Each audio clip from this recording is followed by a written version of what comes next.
Well, a Colorado man who killed his wife 30 years ago walked out of prison today after serving less than a year behind bars. In 1973, Charles Anderson shot and killed his wife a week after their wedding day. The victim's daughter fought for years to get Anderson convicted, and now she's stunned that he's free. News 4's Tom Mustin is live in Denver with the story. Tom. Well, Kathy, for 10 years, Lisa Capelli worked to have her mother's killer brought to justice. And last August, Charles Anderson, was sentenced to a year in jail for manslaughter. Today, 4 months early, he was let out of jail a free man. And tonight, Lisa wants to know why. A bullet went through my mother's head.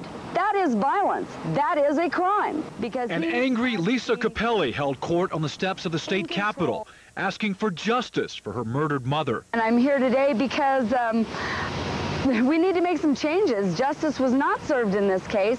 In 1973, Lisa was 10 years old when her stepfather, Charlie Anderson, shot and killed her mother, Carmina, in their Larimer County home. I remember them fighting, and I remember I fell asleep when it got quiet.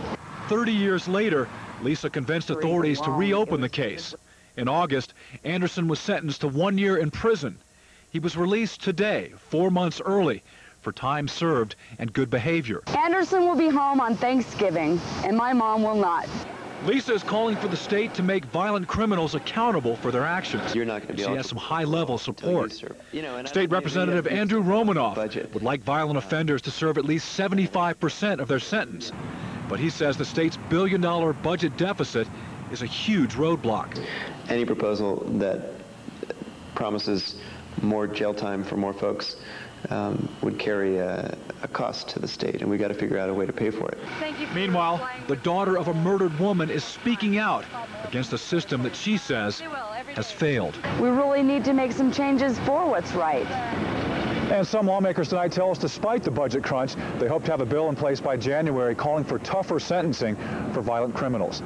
Live in Denver, Tom Mustin, News 4. Kathy, back to you. Thank you, Tom. And Lisa Capelli says she started to build her case in 1994 after hearing several discrepancies in Anderson's story.